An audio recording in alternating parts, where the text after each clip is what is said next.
Assalamualaikum warahmatullahi wabarakatuh.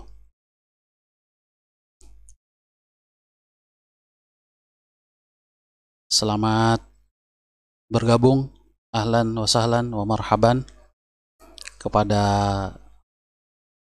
semua peserta yang telah bergabung dalam ngaji online Kitab Riyadhus Shalihin.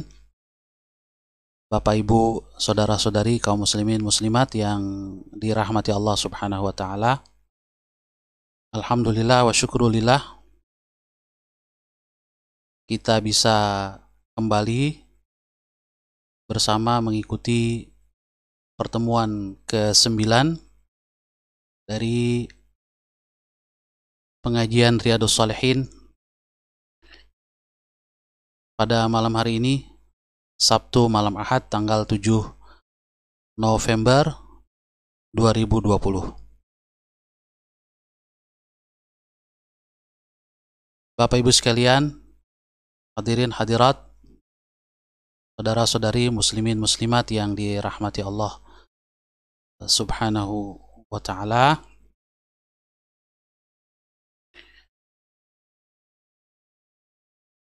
Insyaallah pada malam hari ini kita akan membahas hadis yang ke-11, masih pada bab ikhlas dan menghadirkan niat dalam setiap amal perbuatan, perkataan, dan juga keadaan kita baik yang tampak maupun yang tersembunyi.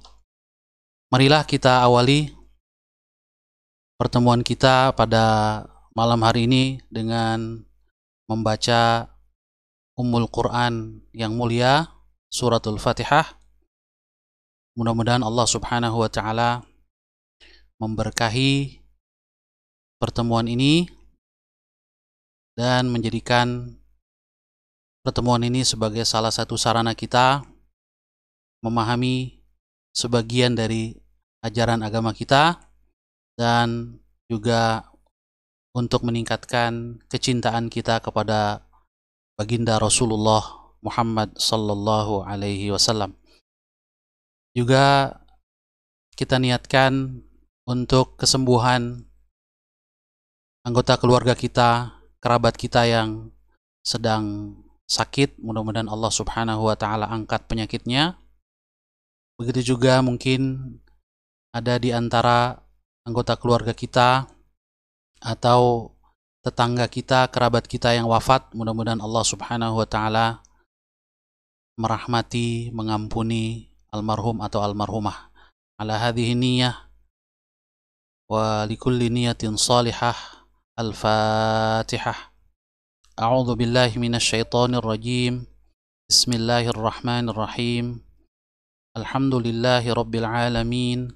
Ar-Rahmanir Rahim. Maliki yaumiddin. Iyyaka na'budu wa iyyaka nasta'in. Ihdinas siratal mustaqim. Siratal ladzina an'amta 'alaihim ghairil maghdubi 'alaihim waladdallin. Amin. Bismillahirrahmanirrahim. Alhamdulillahi rabbil alamin. Alladzi bi ni'matihi tatimmu shalihat. Wa asyhadu an la ilaha illallah wahdahu la syarika lah. Rabbul ardi was samawat. Wa asyhadu anna sayyidana wa nabiyyana wa qurrata a'yunina wa maulana Muhammadan abduhu wa rasuluh. Al-muayyadu bi afdalil ayat.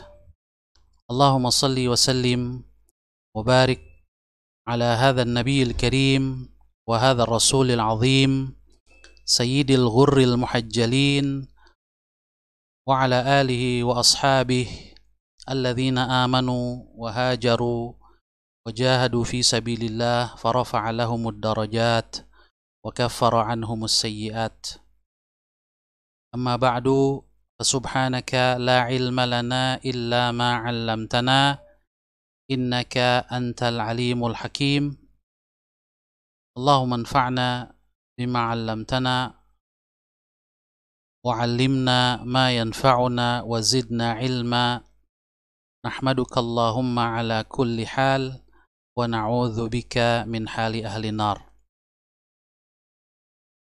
Bapak Ibu sekalian yang dirahmati Allah Subhanahu wa taala, sekali lagi kita bersyukur kepada Allah Subhanahu wa taala bahwa pada malam hari ini kita masih diberikan berbagai nikmat oleh Allah Subhanahu wa taala, nikmat sehat walafiat, nikmat kesempatan dan kemauan untuk senantiasa menuntut ilmu, untuk belajar memahami ajaran agama kita. Tentu saja juga nikmat iman dan Islam yang Allah anugerahkan kepada kita, dan kita berharap semoga Allah Subhanahu wa taala berkenan untuk memelihara dan menambah nikmat-nikmatnya itu, dan untuk itu semua kita berusaha dengan sebaik-baiknya mensyukuri segala nikmat yang Allah berikan kepada kita. La in syakartum la azidannakum wa la in kafartum inna azabi lasyadid. Salawat dan salam kita sampaikan kepada Nabi besar Muhammad sallallahu alaihi wasallam, dan juga tidak lupa kita mendoakan Al-Imam An-Nawawi rahimahullahu taala yang telah banyak jasa beliau bagi umat ini melalui karya-karya beliau, melalui perjuangan beliau. Salah satunya kitab yang akan kita bahas dan telah kita bahas dalam beberapa pertemuan yang lalu, yaitu kitab Riyadhus Shalihin. Allahumma ighfir lahu wa liwalidayhi wa limasyayikhihi wa li ahbabihi wal muslimina ajma'in. Semoga Allah Subhanahu wa taala mengampuni dan merahmati beliau, orang tua beliau, guru-guru beliau, orang-orang yang beliau cintai, dan kaum muslimin semuanya. Amin ya rabbal alamin. Bapak Ibu sekalian yang dirahmati oleh Allah Subhanahu wa taala, kita akan memulai kajian kita pada malam hari ini, yaitu hadis yang ke-11.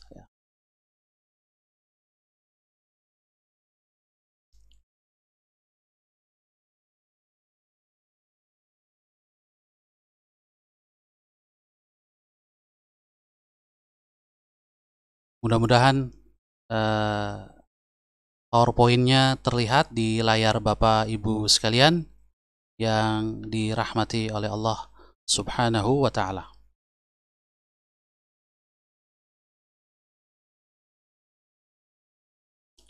Al-hadithu al-hadi asyarah. Hadis yang ke-11 ya. Hadis yang ke-11 dari kitab Riyadhus Shalihin min kalami Sayyidil Mursalin.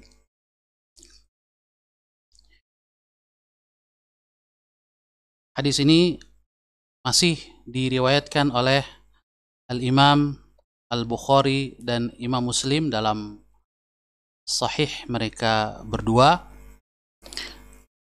yaitu Sahih Bukhari dan Sahih Muslim, dari sahabat Rasulullah sallallahu alaihi wasallam sekaligus saudara sepupu beliau, yaitu Abdullah bin Abbas radhiyallahu anhuma. Kita bacakan hadisnya. Wa an Abil Abbas Abdullah bin Abbas ibn Abdul Muttalib radhiyallahu anhuma an Rasulillah sallallahu alaihi wasallam fima yarwi an rabbih tabaraka wa ta'ala qala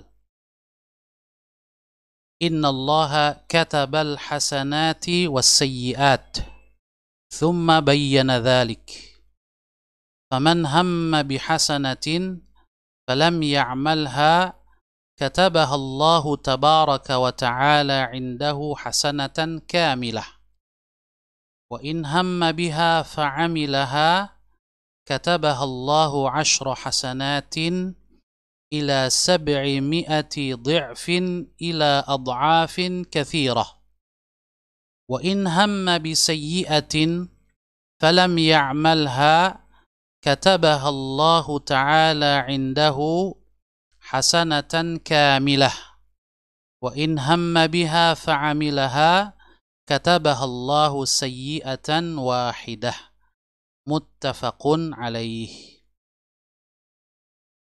Terjemahannya, dan dari Abul Abbas Abdullah bin Al-Abbas bin Abdul Muttalib radhiyallahu anhuma, dari Rasulullah sallallahu alaihi wasallam tentang wahyu yang beliau riwayatkan dari Rabb-Nya tabaraka wa ta'ala. Beliau bersabda, sesungguhnya Allah telah menetapkan kebaikan dan keburukan. Kemudian dia menjelaskan hal itu. Siapa yang terlintas di benaknya keinginan berbuat baik, lalu tidak ia lakukan, Allah Ta'ala mencatatnya di sisinya sebagai satu kebaikan utuh. Jika terlintas keinginan, lalu melakukannya, keinginan kebaikan ya maksudnya, lalu melakukannya, Allah mencatatnya 10 kebaikan sampai 700 kali lipat hingga kelipatan yang banyak.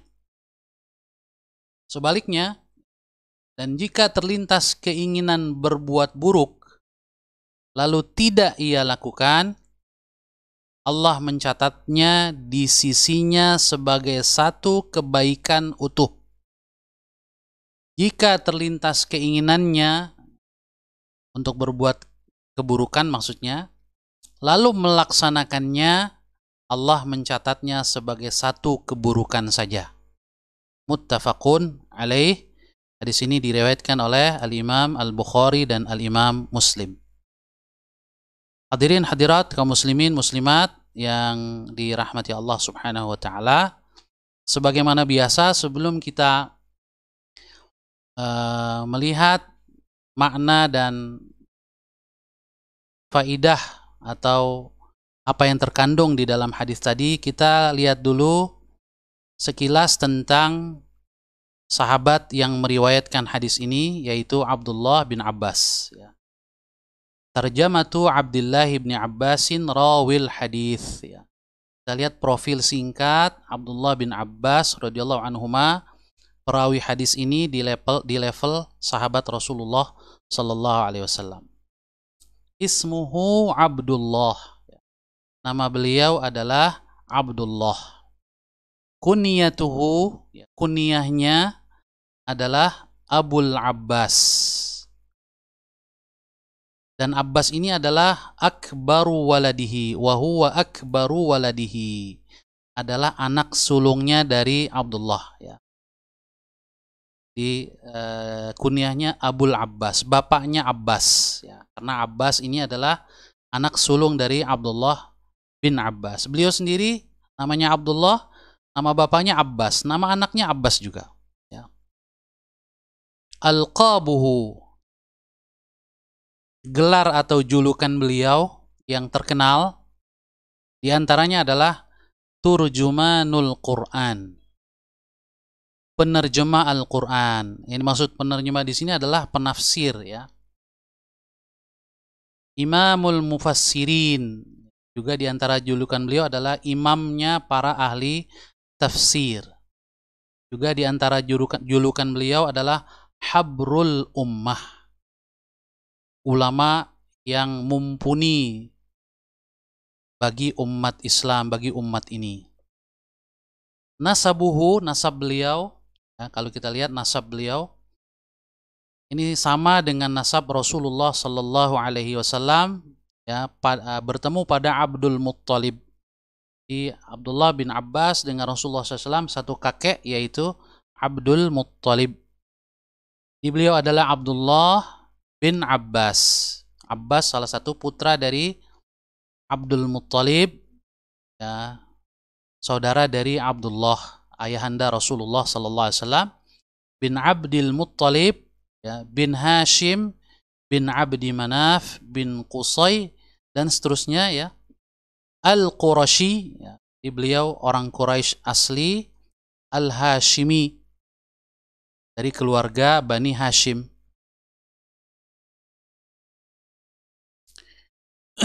Nah, beliau ini lahir wulida qabla al-hijrah bi 3 sanawat fi syi'bi qabla khuruji Bani Hashim minhu.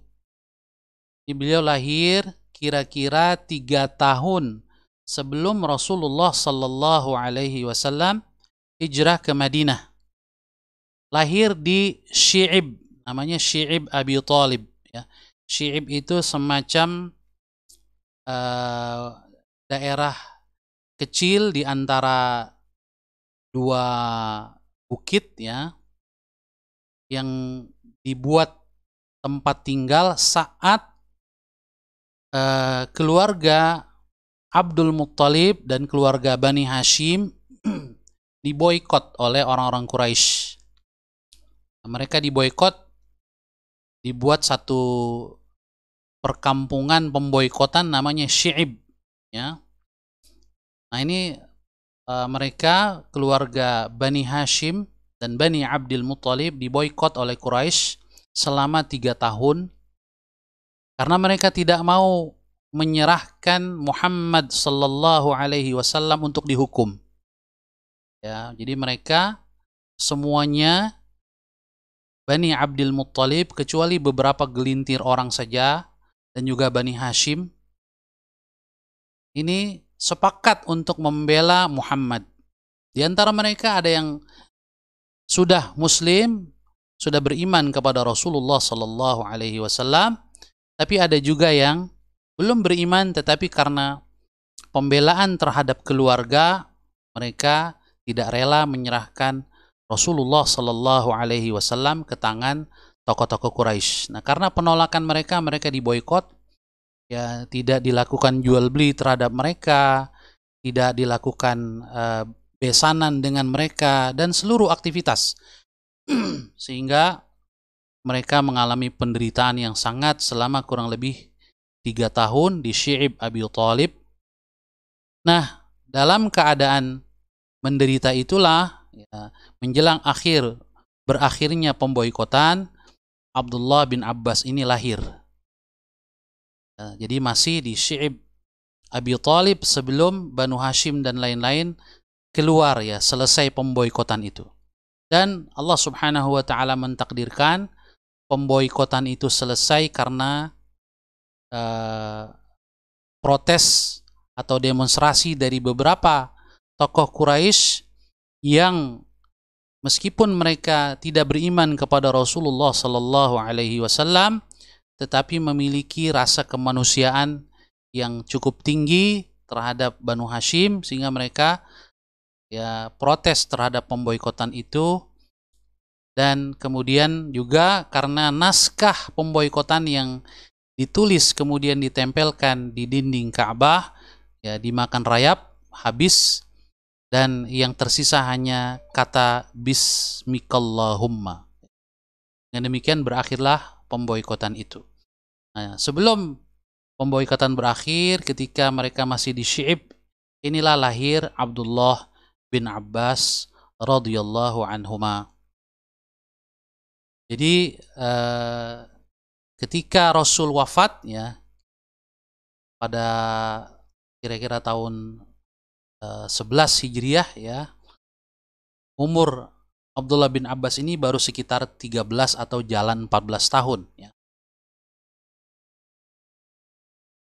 Meskipun singkat ya atau masih kecil dan relatif remaja ketika Rasul wafat, tapi Abdullah bin Abbas ini cukup kenyang ya, membersamai Rasulullah sallallahu alaihi wasallam sejak lahir, sejak kecil, sehingga ya, lazaman Nabiyya sallallahu alaihi wasallam fa akhadha anhu ilman jamma. Ya, beliau membersamai Rasul, tidak berpisah dari Rasulullah SAW sejak kecil dan menimba banyak ilmu dari Rasulullah sallallahu alaihi wasallam. Kemudian juga tercatat oleh para ulama hadis musnaduhu ya, hadis-hadis yang diriwayatkan oleh Abdullah bin Abbas ini berjumlah kurang lebih 1660 lahu, yang tercatat tentunya ya oleh para ulama hadis, lahu min dzalika fis sahihaini 75 haditsan muttafaqun 'alaiha. Dari 1660 hadis yang beliau riwayatkan, ada 75 hadis yang diriwayatkan di dalam Sahih Bukhari dan Sahih Muslim. Ya, jadi muttafaqun 'alaih. Kemudian juga wa tafarradal Bukhari bimi'atin wa 20 haditsan. Sementara yang hanya diriwayatkan oleh Imam Bukhari itu ada 120, dan yang diriwayatkan hanya oleh Imam Muslim ada 9 hadis. Kemudian juga masih tentang Abdullah bin Abbas, da'a lahun nabiyyu sallallahu alaihi wasallam, ya. Rasulullah SAW diriwayatkan mendoakan Abdullah bin Abbas ini dengan doanya, Allahumma faqihhu fid din wa 'allimhu ta'wil.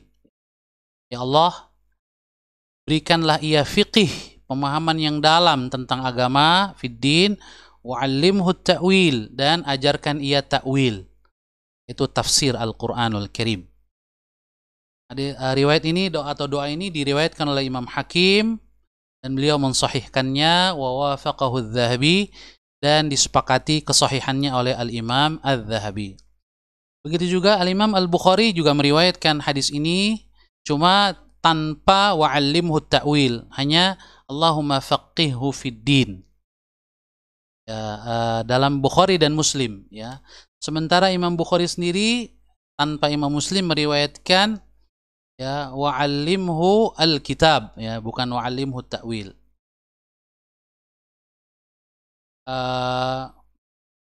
Ibnu Mas'ud radhiyallahu an, salah seorang sahabat Rasul SAW yang juga faqih, ya, beliau mengatakan, mengomentari Abdullah bin Abbas, ni'ma turjumanul Qur'ani Abdullah ibnu Abbas. Sebaik-baik penafsir Al-Quran adalah Abdullah bin Abbas radhiyallahu anhuma.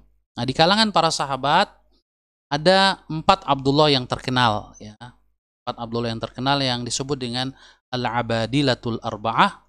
Di antaranya 2 Abdullah ini, yaitu Abdullah bin Abbas dan Abdullah bin Mas'ud, dan 2 lagi adalah Abdullah bin Umar bin Khattab radhiyallahu anhuma, dan yang terakhir adalah Abdullah bin Amr ibn al-As radhiyallahu anhuma. Nah, di antara bukti kepiawaian Abdullah bin Abbas, ya, di dalam memahami Islam dan di dalam menyampaikan Islam adalah, ya, beliau pernah nadharal khawarija, berdiskusi, berdebat dengan orang-orang Khawarij saat mereka memerangi Ali bin Abi Thalib. Mereka yang tadinya menjadi pasukan Ali, kemudian tatkala Ali melakukan tahkim, ya, ketika berbeda pendapat dengan Muawiyah, ya, maka sebagian dari pasukannya ini kemudian membelot, dan mereka lalu tidak hanya membelot, bahkan sampai mengkafirkan Ali dan Muawiyah, dan kemudian menghalalkan darah kaum muslimin. Jadi ini fikroh pemahaman ekstrim dalam beragama ini telah ada di kelompok Khawarij, ya, di masa para sahabat, yang mudah sekali memvonis kaum muslimin dengan berbagai vonis sampai vonis kafir, ya. Nah, Abdullah bin Abbas yang saat itu berada di barisan Ali bin Abi Thalib, kemudian meminta Ali, dan Ali setuju untuk menyadarkan orang-orang Khawarij, ya. Maka terjadilah diskusi antara Abdullah bin Abbas dengan ribuan orang-orang Khawarij, ya, sehingga sekitar 2000 dari mereka ini taubat, sadar, taubat kembali kepada Ahlus Sunnah. Ini kisahnya diriwayatkan oleh Al-Imam An-Nasai, Al-Imam Al-Hakim, juga Al-Imam Al-Baihaqi. Al-Haythami mengatakan, rijaluhu rijalus sahih, para rawinya adalah rawi hadis sahih. Kemudian terakhir, tuwfiya radhiyallahu anhu bit-Taif sanata 68 minal hijrah. Beliau wafat di kota Taif tahun 68 Hijriah.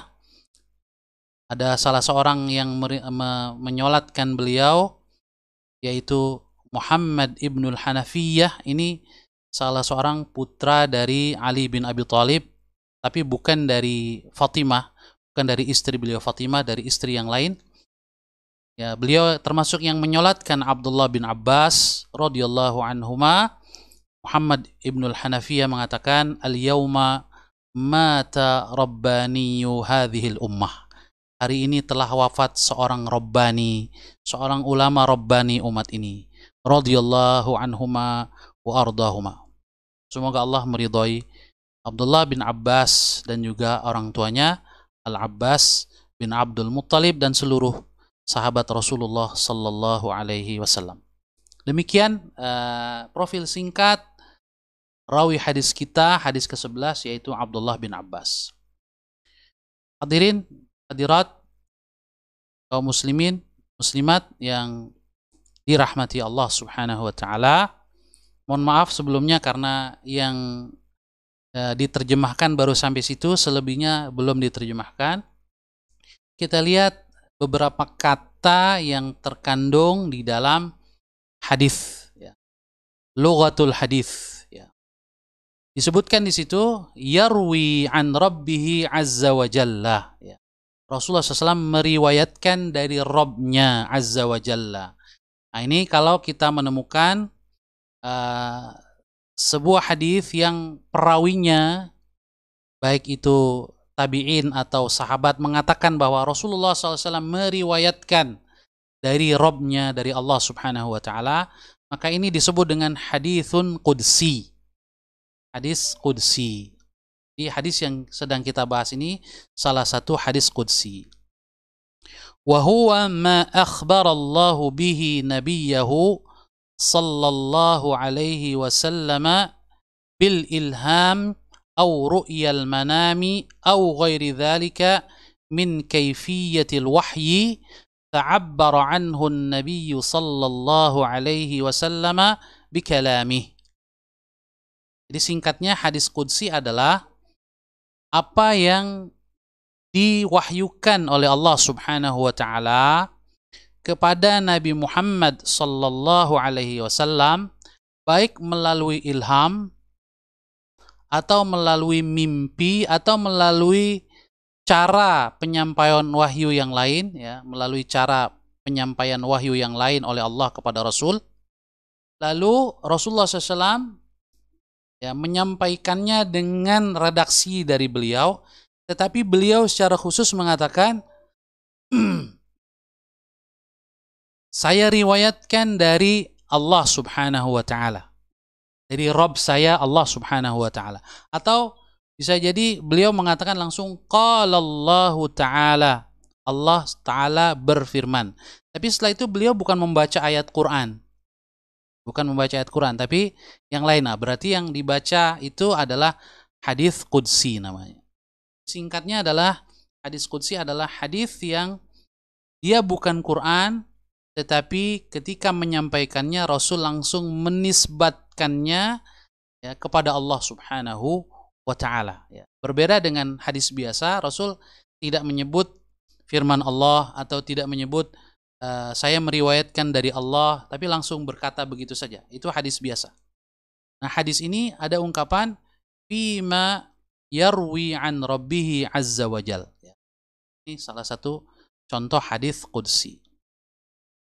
Nah, kemudian di sini dikatakan walaysa lahu hukmul Qur'an min haitsul i'jazu wat tawaturu wa hurmatu hamli ma huwa maktubun alaihi ala ghairil mutawaddi.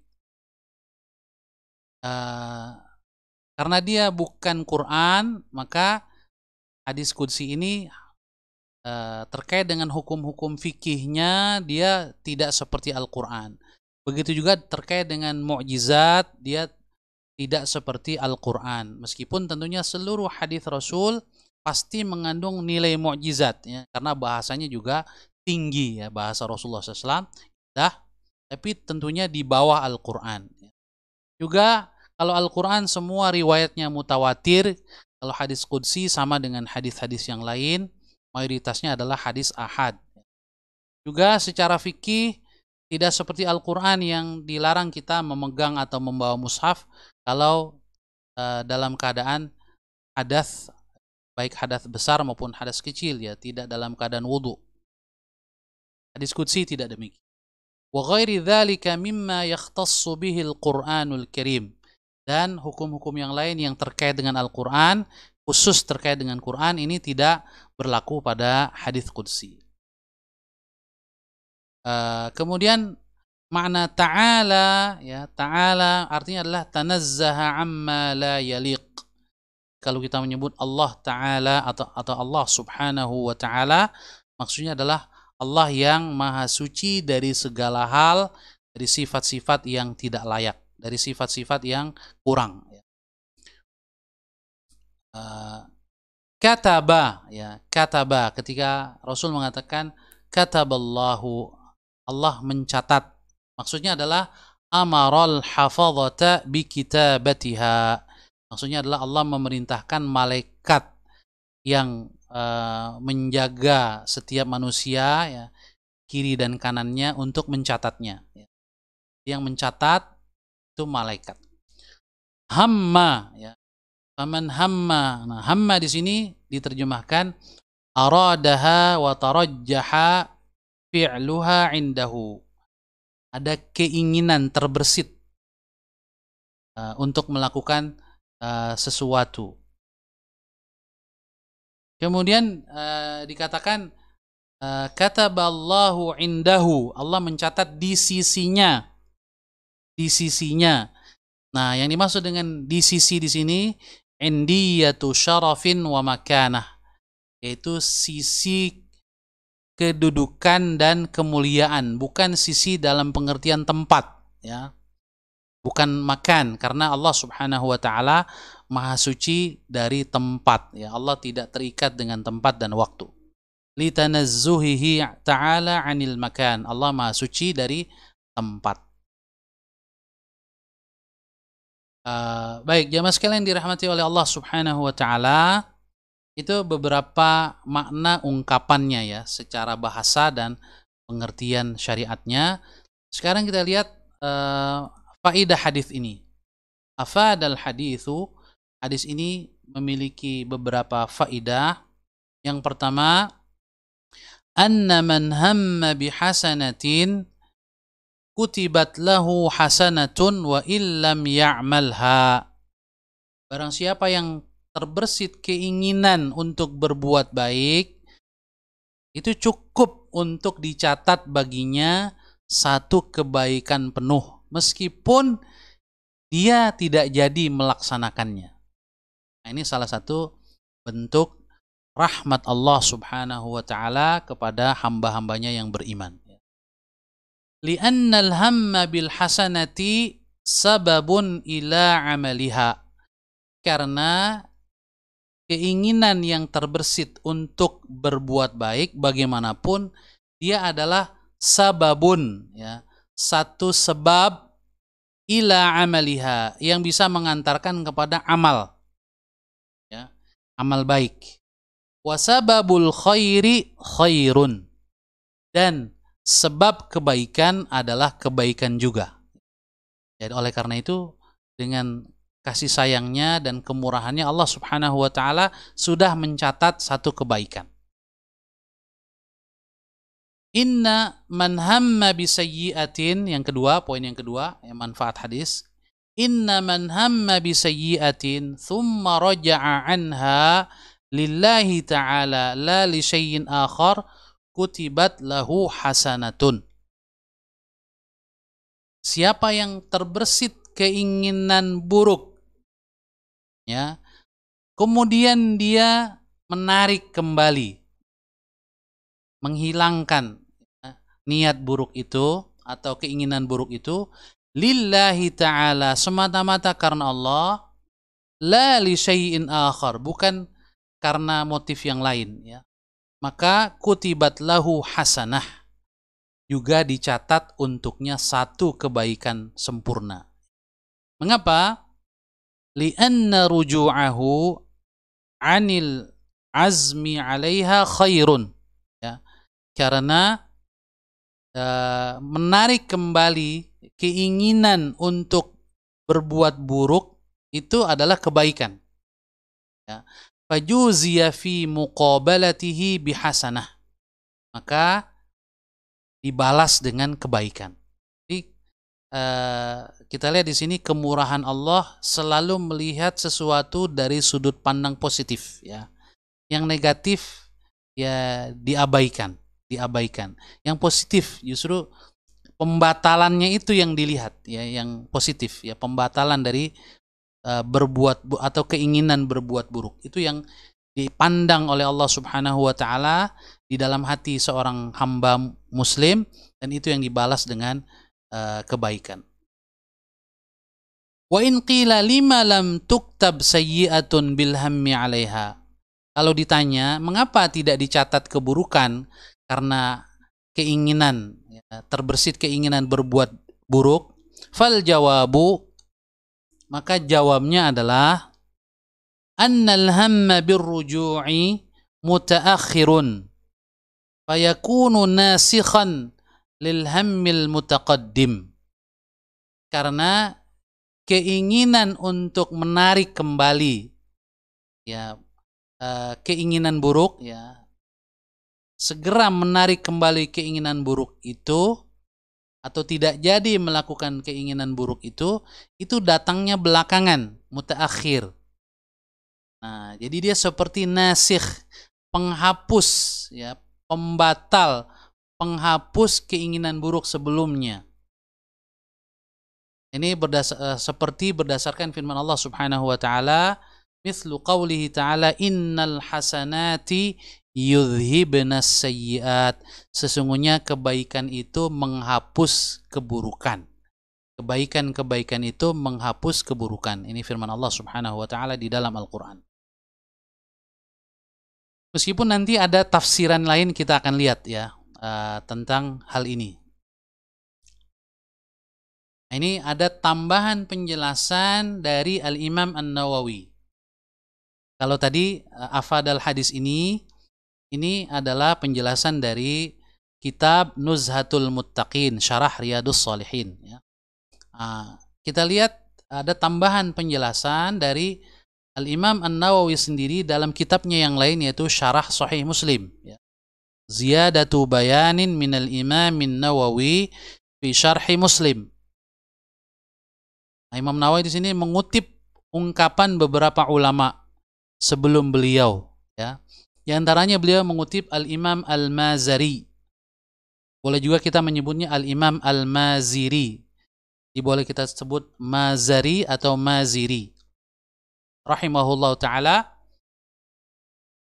Nah, Al-Imam Maziri ini mengutip pendapat Al-Qadhi Abu Bakar Ibnu Thayyib Al-Baqillani, ya. Dua-duanya ini ulama besar dari mazhab Maliki. Secara fikih bermazhab Maliki, dan secara cabang-cabang akidah mereka ini bermazhab Asy'ari, ya. Terutama Al-Qadhi Abu Bakar Al-Baqillani, ya. Kata Al-Maziri, madhhabul Qadhi Abi Bakar bin Thayyib anna man azama 'ala al-ma'siyati biqalbihi wa wattana nafsahu 'alayha athima bi'tiqadihi wa azmihi. Kata Al-Maziri mengutip Qadhi Al-Baqillani, ya, bahwa siapa yang telah berazam, bertekad untuk berbuat maksiat dengan hatinya, wa wattana nafsahu 'alaiha, dan menguatkan jiwanya untuk melakukan maksiat, itu tetap athima, berdosa. Jadi tetap dicatat sebagai dosa. Adapun hadis tadi dan hadis-hadis yang semisal, itu harus difahami keinginan itu tidak sampai azam. Jadi alhammu di situ adalah keinginan yang, ya, sekilas saja terbersit di dalam hati, tidak sampai menjadi tekad dan tidak sampai dikuatkan, ya. Apalagi sampai mubasyaratul asbab, ya, melakoni sebab-sebabnya, pendukung-pendukungnya, langsung. Seperti yang sudah kita bahas pada hadis yang kemarin, ya, idzal taqal muslimani bisayfayhima fal qatilu wal maqtulu finnar, ya. Ketika dua orang muslim telah menghunus pedangnya bertemu, ya, dan keduanya menghunus pedangnya, maka baik yang membunuh maupun yang dibunuh di neraka. Kenapa? Ya, kalau yang membunuh wajar, tapi yang dibunuh kenapa masuk neraka? Ini karena azam. Karena faktor azam. Jadi dosa azam. Karena kata Rasul, li'annahu kana harisan ala qatli sahibih. Karena yang dibunuh pun berkeinginan keras untuk membunuh saudaranya, rekannya itu. Oleh karena itu kemudian Al-Baqilani mengatakan wa yuhmalu ma waqa'a fi hadhihi al-ahadits wa amsalha ala anna dhalika fi man lam yuwattin nafsahu ala al-ma'siyati wa innama marra dhalika bi fikrihi min ghairi istiqrarin wa yusamma hadha hamman wa yufarraqu bainal hammi wal azmi. Jadi hadis-hadis tentang tidak dicatat sebagai dosa, ya, keinginan hati itu harus difahami adalah keinginan hati yang sifatnya lintasan saja, terbersit sekilas saja, ya, min ghairi istiqrarin, tanpa menetap kuat di dalam hati. Dan ini yusamma hadza hamman, ini disebut dengan al-hammu tadi, faman hamma, ya. Wa yufarraqu bainal hammi wal azam. Oleh karena itu dibedakan antara al-ham dengan azam. Apa yang disebutkan oleh Al-Maziri dan oleh Al-Qadhi Abu Bakar Ibnu Thayyib ini didukung oleh ulama yang lain, ya, yaitu Al-Qadhi Iyad, ya. Al-Qadhi Iyad ini hidupnya ya sezaman dengan Al-Maziri atau Al-Mazari. Beliau mengatakan ammatus salafi wa ahlul ilmi minal fuqaha'i wal muhaddithin ala ma dhahaba ilaihi al-qadhi Abu Bakar lil ahadithid dallati ala al-mu'akhadhati bi a'malil qulub, ya, bahwa hampir semua pada umumnya salaf dan ulama, baik dari kalangan fuqaha, ahli fiqih maupun ahli hadis, ini mazhabnya sama dengan yang diyakini oleh Al-Qadhi Abu Bakar, ya, bin Thayyib ini, berdasarkan hadis-hadis yang menunjukkan bahwasanya ada amal-amal hati yang diberikan sanksi mu'akhadhah. Nah, setelah mengutip Al-Mazari, Al-Qadhi Abu Bakar Ibnu Thayyib, Al-Baqillani, juga Al-Qadhi Iyad, kemudian Imam Nawawi mengomentari, ya, khususnya mengomentari ucapan Al-Qadhi Iyad. Kata beliau, wa huwa zahirun hasan. Ya, ini adalah pendapat yang zahir, yang jelas, hasan dan sangat baik, la mazida alaih, tidak perlu tambahan lagi. Waqad tazaharat nususus syar'i bil mu'akhadhati bi'azmil qalbil mustaqirri. Karena apa? Karena telah banyak sekali teks atau nas-nas syariat, dalil-dalil syariat baik Quran maupun hadis yang menyebutkan tentang mu'akhadhah, ada hukuman, ada sanksi atas azmul qalbi, azamnya hati untuk melakukan perbuatan maksiat, al-mustaqir, yang sudah kokoh, ya, terpatri di dalam hati, itu ada sanksinya. Misalnya, ya, Allah Subhanahu wa taala berfirman, ya, di dalam surat An-Nur ini, a'udzubillahi minasyaitonir rajim, innal ladzina yuhibbuna an tashi'al fahishatu fil ladzina amanu lahum 'adzabun alimun fid dunya wal akhirah. Sesungguhnya orang-orang yang suka, ya, mencintai tersebarnya kemaksiatan, perbuatan fahisyah di kalangan orang beriman, lahum adzabun alim, bagi mereka azab yang pedih di dunia wal akhirah, di dunia dan di akhirat. Jadi di sini ada ancaman siksa azab bagi yang suka, cinta. Jadi suka saja di dalam hati, cinta di dalam hati akan tersebarnya maksiat atau kemungkaran di tengah orang beriman. Dia suka. Nah, ini ada hukumannya. Kenapa? Karena al-hub, cinta itu adalah amal hati yang terpatri, ya, yang mendalam. Ya, makanya ada sanksinya. Begitu juga Al-Imam An-Nawawi mengutip ayat lain, ya ayyuhalladzina amanu jtanibu katsiran minadh-dhann inna ba'dadh-dhanni itsm. Wahai orang-orang yang beriman, jauhilah oleh kalian kebanyakan prasangka, karena sebagian prasangka itu dosa, yaitu su'udzan. Jadi su'udzan amal hati, tetapi kalau dia bukan sekedar terbersit, ya, terbersit prasangka buruk, tidak terbersit, tapi kemudian dipupuk, ya, bahkan disukai, ya, menikmati prasangka buruk itu sudah dosa, ya, itsm, ya, jadi ada sanksinya. Wal ayatu fi hadza katsiratun, dan ayat-ayat seperti ini kata beliau banyak. Waqad tadhaharat nususus syar'i wa ijma'ul ulama. Begitu juga teks-teks syariat, ayat-ayat Quran dan hadis Rasul beserta konsensus, ya, ijma' ulama telah menetapkan tahrimil hasad, diharamkannya hasad. Hasad itu adalah dengki, itu perbuatan hati, ya. Wahtiqaril muslimin, juga hati yang melecehkan sesama muslim. Wa iradatil makruh, ya, menginginkan keburukan bihim, ya, terhadap kaum muslimin. Itu semua baru perbuatan hati, tapi karena sudah istiqrar, bersemayam menjadi satu hal yang mantap atau menjadi azam, ini menjadi berdosa, ya. Wa ghairi dzalika min a'malil qulub wa azmiha, dan amal-amal hati yang lain dan azam-azam hati yang lain. Wallahu a'lam bissawab. Nah, ini jamaah sekalian yang dirahmati oleh Allah, ini satu kasus sebetulnya yang menunjukkan kepada kita betapa pentingnya kita untuk melihat dalil-dalil yang lain, dan tidak cukup kita hanya melihat 1-2 hadis saja. Oleh karena itu, sekali lagi, di antara pelajaran penting yang kita dapatkan dari kajian Riyadhus Shalihin ini adalah, ya, harus kita kembali kepada para ulama. Tidak bisa kita membaca ayat Quran atau hadis Rasul lalu kemudian hanya mengandalkan terjemahannya, menyimpulkan sendiri.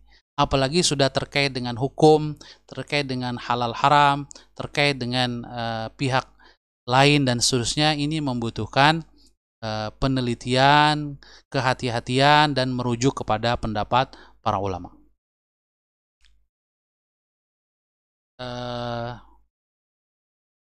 Hadis ini cukup panjang pembahasannya, jadi pada malam hari ini kita hanya membahas satu hadis ini. Tambahan sedikit, ya, kesimpulannya. Jadi ada perbedaan seperti yang saya sudah janjikan pada pertemuan yang lalu. Apa sih perbedaan antara al-hammu, al-azmu dengan an-niyah? Nah, ini dijelaskan dalam slide ini, ya. Jadi al-hammu adalah tahdithun nafsi bil fi'li min ghairi istiqrarin wa laysa fihi mu'akhadhatun.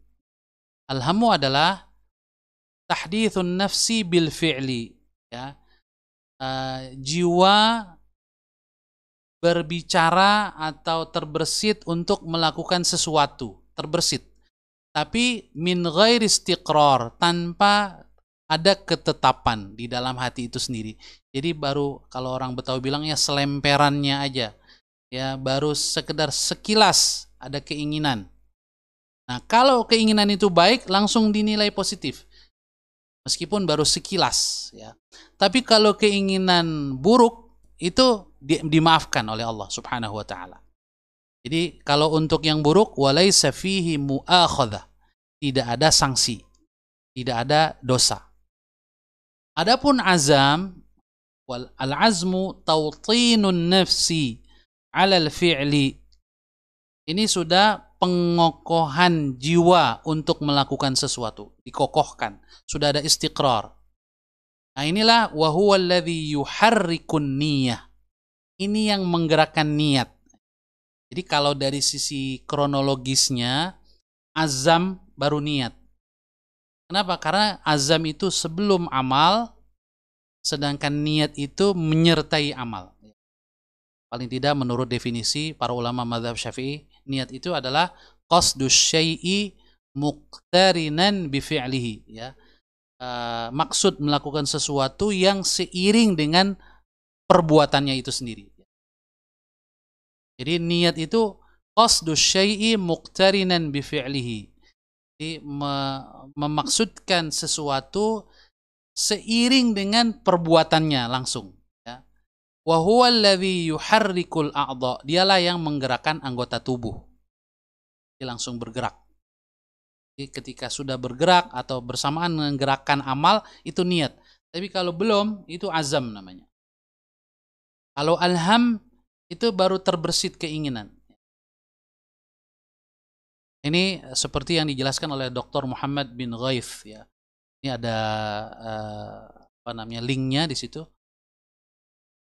Lalu saya juga mengutip dari ensiklopedia fikih Kuwait, ya. Tambahan penjelasan dari ensiklopedia ini Al-Mawsu'atul Fiqhiyah Al-Kuwaitiyah tentang hubungan antara niat dengan azam, ya. Atau azam dengan niat. As-silatu bainan niyati wal azam annahuma marhalatani min marahilil iradah. Bahwa baik azam maupun niat dua-duanya adalah fase keinginan, masuk kepada fase keinginan. Wal azmu ismun lil mutaqaddimi 'alal fi'li. Azam adalah istilah untuk yang sebelum perbuatan, dia mendahului perbuatan. Wan niyatu ismun lil muqtarini bil fi'li. Sedangkan niat adalah istilah untuk yang berbarengan di awal perbuatan. Nah ini penjelasannya. Nah tapi dalam istilahnya, dalam penggunaannya seringkali, apalagi dalam bahasa kita, ya, baik itu ham atau azam itu sering diungkapkan dengan niat begitu saja, ya. Walaupun sebetulnya untuk detailnya sebetulnya berbeda, ya. Jadi tajawuzan, ya, dalam misalnya toleransi penggunaan istilah, ya bolehlah semuanya disebut niat, ya. Tapi sebetulnya ini ada perbedaan. Tidak disebut niat kecuali yang beriringan dengan amal. Tapi kalau sebelum amal itu disebut azam, ya. Baru embrionya disebut alham, ya. Keinginan yang baru terbersit. Jamaah sekalian dirahmati oleh Allah Subhanahu wa taala, ini masih ada tambahan penjelasan sebetulnya, tapi kelihatannya waktu sudah cukup lama, ya, 8:49. Kita cukupkan saja sampai di sini. Insya Allah pada pertemuan yang akan datang kita akan tambahkan penjelasan ini karena ini penting. Karena di WhatsApp saya dan di beberapa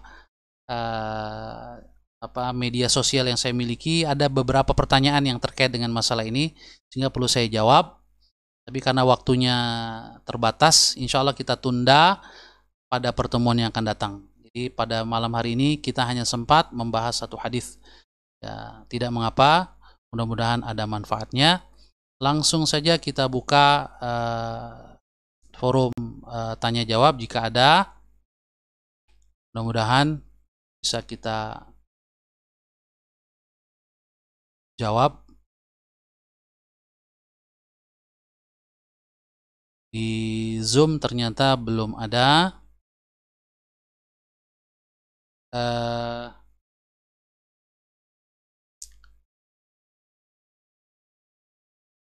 Saya tidak tahu apakah di YouTube ada. Sambil saya lihat.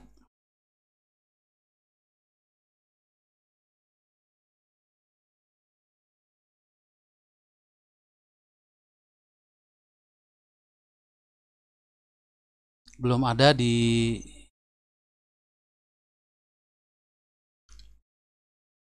YouTube juga belum ada. Kalau memang belum ada, saya bisa lanjutkan kembali ya penjelasan yang tadi mungkin beberapa. Oh, sudah ada. Ini di Zoom ya dari Pak Yose Rizal, hafizahullah taala. Apa pengertian himmah, Ustadz? Apakah sama dengan ham? Ya.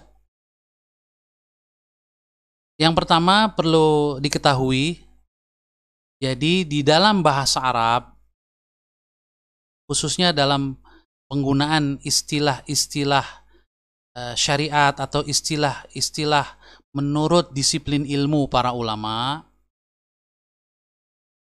satu atau dua istilah itu ketika dia disebutkan sendirian tanpa disandingkan dengan istilah pembandingnya, maka dua istilah ini seringkali maknanya sama. Tapi kalau dia disebutkan dalam satu pembicaraan, dua atau tiga istilah sekaligus, berarti maknanya berbeda, gitu ya. Atau ketika satu istilah digunakan untuk satu hukum tertentu, istilah yang lain digunakan untuk hukum yang berbeda, berarti dua istilah itu berbeda. Misalnya sebagai contoh ya, istilah Islam dengan iman. Istilah Islam dengan iman. Kalau Islam disebutkan begitu saja tanpa disandingkan dengan iman, maka kata para ulama yang dimaksud Islam ya iman, yang dimaksud iman ya Islam, dia juga. Artinya apa? Islam mencakup amal lahiriah dan iman yang ada di dalam hati. Mencakup dua kalimat syahadat, mencakup amal perbuatan, mencakup keyakinan. Gitu. Begitu juga ketika disebut iman sendirian tanpa ada disandingkan dengan Islam, maka yang dimaksud iman adalah ya di samping keyakinan hati juga amal lahiriah, sholat, zakat, puasa, haji, ya. Jadi Islam dengan iman kalau dia dipisahkan, disebut sendiri-sendiri, dia adalah sinonim. Maksudnya dia juga. Tetapi kalau dia disebutkan dalam satu konteks pembicaraan, maka dia menjadi berbeda maknanya. Jadi kalau disebut dua-duanya dalam satu pembicaraan, berarti Islam adalah ketundukan lahiriah, sedangkan iman adalah ketundukan batiniah. Iman adalah keyakinan, Islam adalah pembuktian iman dengan amal. Inilah misalnya contohnya di dalam surat Al-Hujurat ketika Allah mengatakan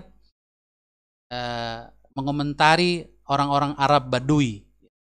Qalatil a'rabu amanna. Orang-orang Arab Badui mengatakan kami telah beriman. Qul, katakan wahai Rasul kepada mereka, lam tu'minu, kalian belum beriman. Walakin qulu aslamna, tapi katakanlah kami telah Islam. Jadi kalian baru Islam, belum beriman. Kenapa? Walamma yadkhulil imanu fi qulubikum. Karena iman, keyakinan yang mantap belum masuk ke dalam hati kalian. Bahwa kalian sudah sholat, sudah melakukan berbagai amal lahiriah, iya. Tapi keyakinan kalian belum. Gitu ya. Ini contoh. Ini yang para ulama menyebutnya idza ijtama'a iftaraqa. Kalau dia ngumpul justru dia beda artinya. Idza iftaraqa ijtama'a. Kalau dia misah disebut satu-satu, enggak disebut berbarengan satu-satu artinya sama. Nah, kembali kepada himmah ya. Jadi himmah di sini dia istilah khusus untuk satu keinginan yang tinggi. Jadi makanya biasanya himmah itu biasanya dikasih kata sifat yaitu al-aliyah, tinggi, obsesi yang tinggi. Jadi himmah itu disebut himmah kalau keinginan itu tinggi, luar biasa gitu. Tapi apakah keinginan itu sekedar selemperan ya, cuman terbersih saja, pengen nggak ada yang nggak dikuatkan, maka dia sekedar ham, ya, himmah yang sekedar ham saja.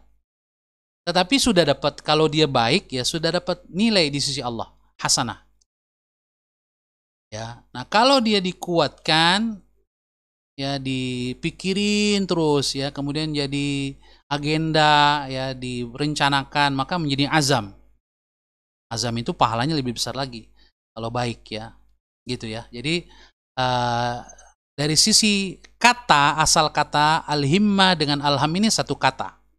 Wallahu alam, satu akar kata ya. Wallahu alam bissawab. Ya, masih ada pertanyaan kah? Ini Pak Torihin, mohon izin bertanya sebentar.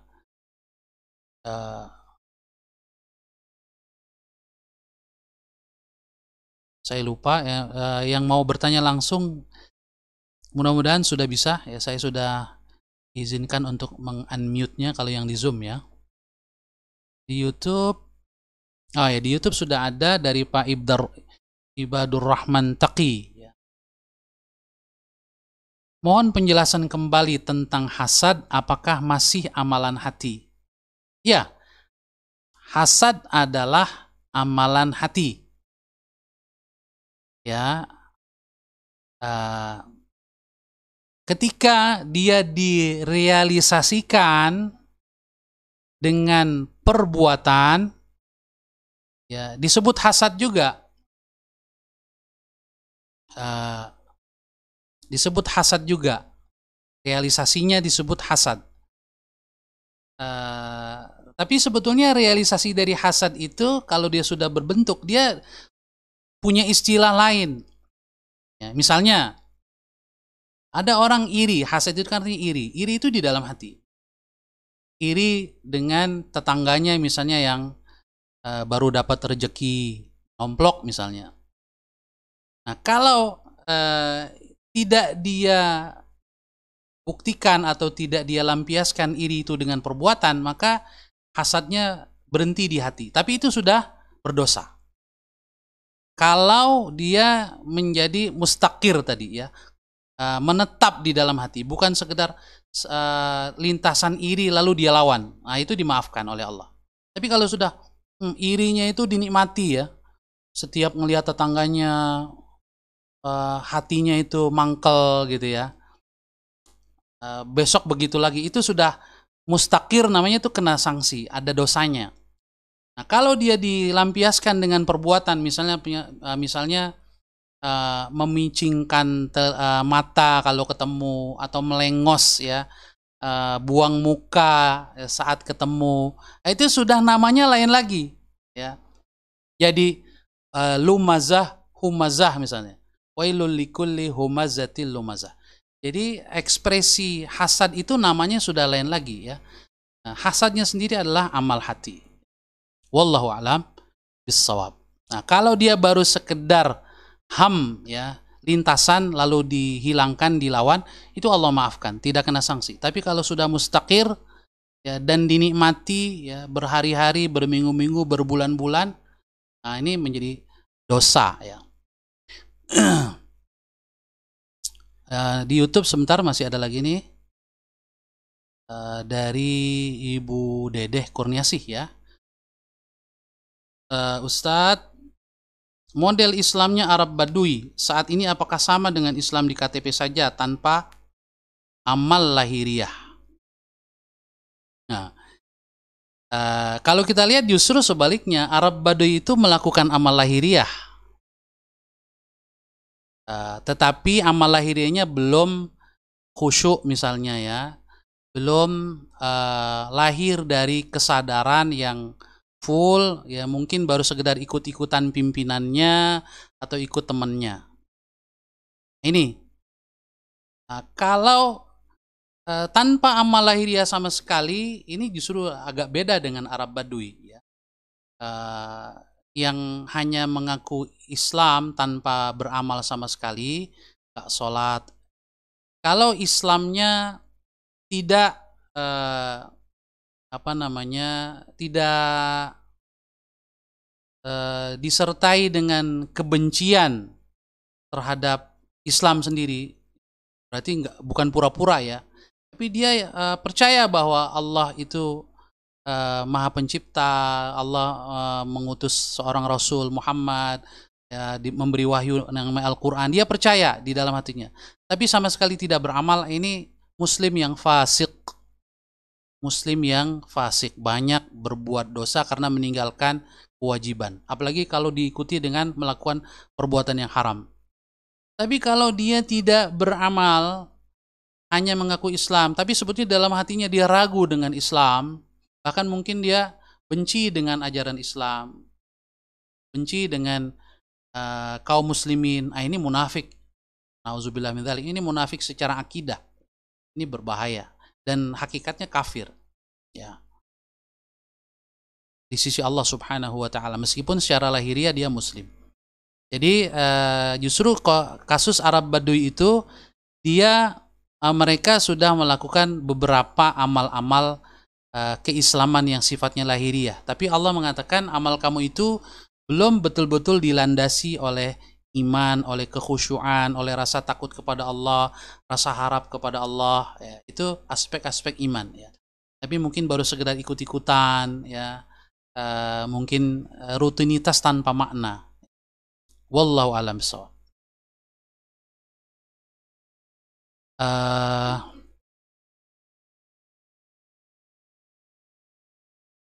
Kembali ke Zoom.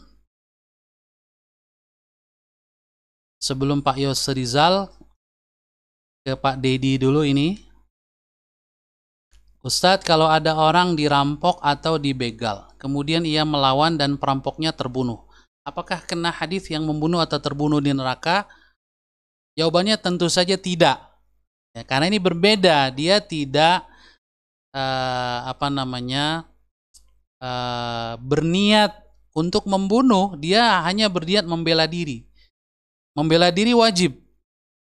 Dan ketika musuhnya menggunakan senjata, dia tidak mungkin, misalnya karena nggak punya keterampilan silat tangan kosong yang mumpuni misalnya ya, dan nggak yakin dengan kemampuan tangan kosongnya dia bisa menghadapi senjata lawannya, maka kemudian dia terpaksa mengambil senjata yang ada, mungkin dia bawa misalnya ya, tapi tanpa berniat untuk membunuh ya, atau mungkin senjata apa yang dia temukan, mungkin kayu atau batu, dia membela diri ya, maka ketika kemudian yang membegalnya terbunuh ya karena pertarungan, dia tidak disebut atau tidak terkena hadis yang kita bahas pada pertemuan yang lalu ya, itu membela diri.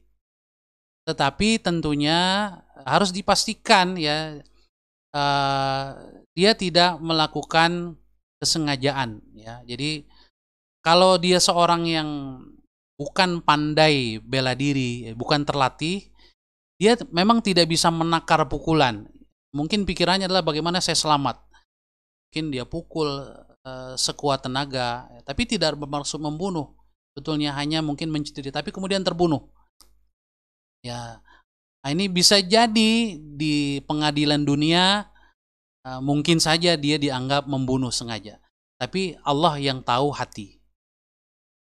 Di akhirat Allah tidak akan salah karena Allah alimum bidzatis sudur.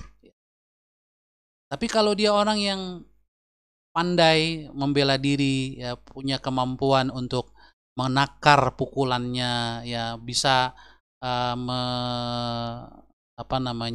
menyasar sasaran tertentu yang tidak berbahaya, maka dia punya kewajiban karena dia mampu untuk tidak melakukan pukulan-pukulan yang mematikan. Kalau dia melakukan pukulan mematikan, ya dia dianggap membunuh sengaja. Sementara dia bisa tidak melakukan itu. Walaupun dosa membunuhnya ya karena orang ini memang jahat, ya berbeda-beda tentunya. Jadi satu dosa pembunuhan bisa jadi nilai dosanya berbeda dengan pembunuhan yang lain. Tidak sama. Wallahu a'lam bishawab.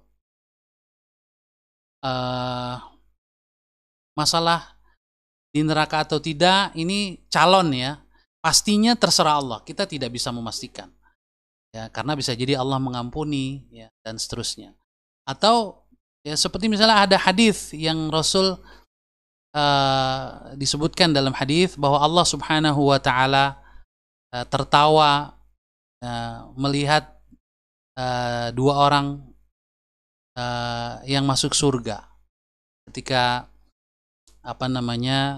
dijelaskan oleh Rasulullah SAW. Yang satu membunuh dia saat dia masih kafir, dia membunuh seorang muslim dalam pertempuran. Muslim ini syahid, terbunuh oleh orang kafir ini. Tapi kemudian orang kafir ini lalu masuk Islam, taubat. Kemudian dia berjihad, terbunuh. Ketemu dua-duanya di surga. Jadi yang membunuh dengan yang dibunuh masuk surga. Sangat mungkin ya. Jadi, tidak dapat kita pastikan ya. Tapi dia ya, dapat kita katakan ya, kalau memang membunuh dengan sengaja dia terancam masuk neraka. Terancam. Mungkin saja tidak kalau Allah mengampuni. Atau dia bertobat saat di akhir hayatnya atau sebelum wafat. Kembali ke Pak Yose Rizal ini, ham itu juga lintasan. Apa bedanya dengan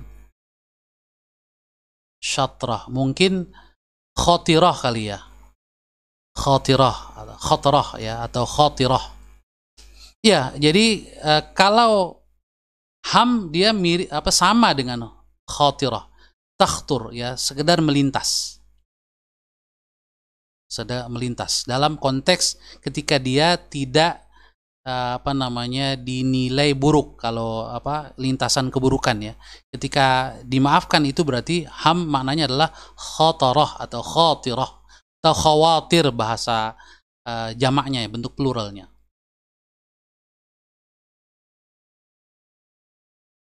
Kemudian ada Mas Poniman ya kayaknya ini, atau Mas Ponimin ya ini.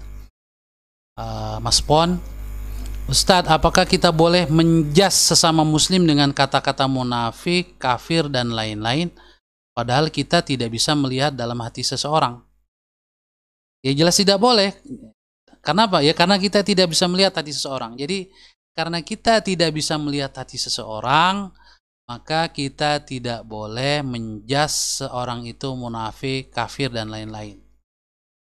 Ya. Jadi kafir itu ada vonis kafir kalau ada bukti-bukti empirik. Dan yang bersangkutan juga diklarifikasi. Secara sadar perbuatan Anda ini perbuatan murtad, keluar dari Islam. Anda sadar melakukannya? Ya, saya sadar. Nggak ada yang maksa? Enggak. Sukarela Anda melakukannya? Ya.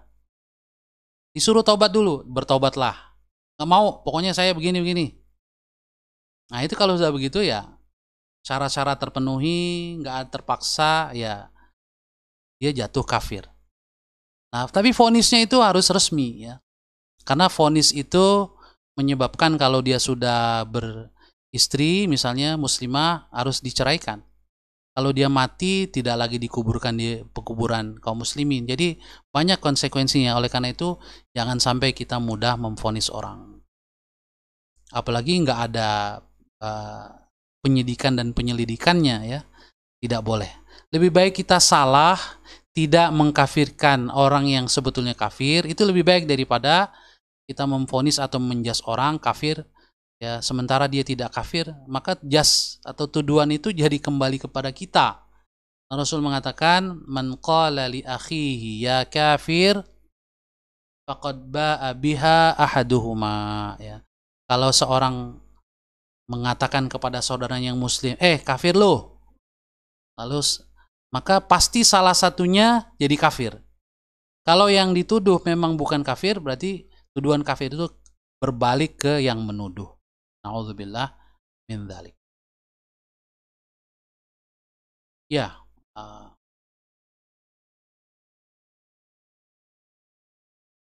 Alhamdulillah di YouTube kelihatannya juga sudah tidak ada lagi.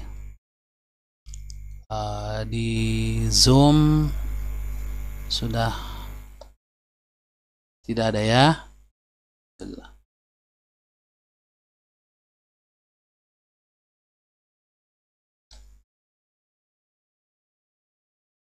Baik, Bapak Ibu sekalian, muslimin muslimat yang dirahmati Allah Subhanahu wa taala.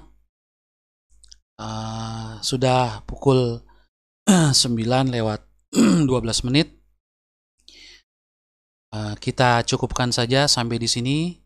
Mohon maaf kalau masih ada pertanyaan. Insya Allah kita akan lihat dalam rekaman nanti, dan kalau memang masih ada kita akan jawab pada pertemuan yang akan datang. Insya Allah.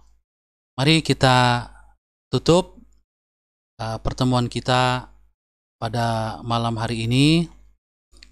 Kembali kita membaca Ummul Quran, Suratul Fatihah. Mudah-mudahan Allah Subhanahu wa taala memberkahi pertemuan kita,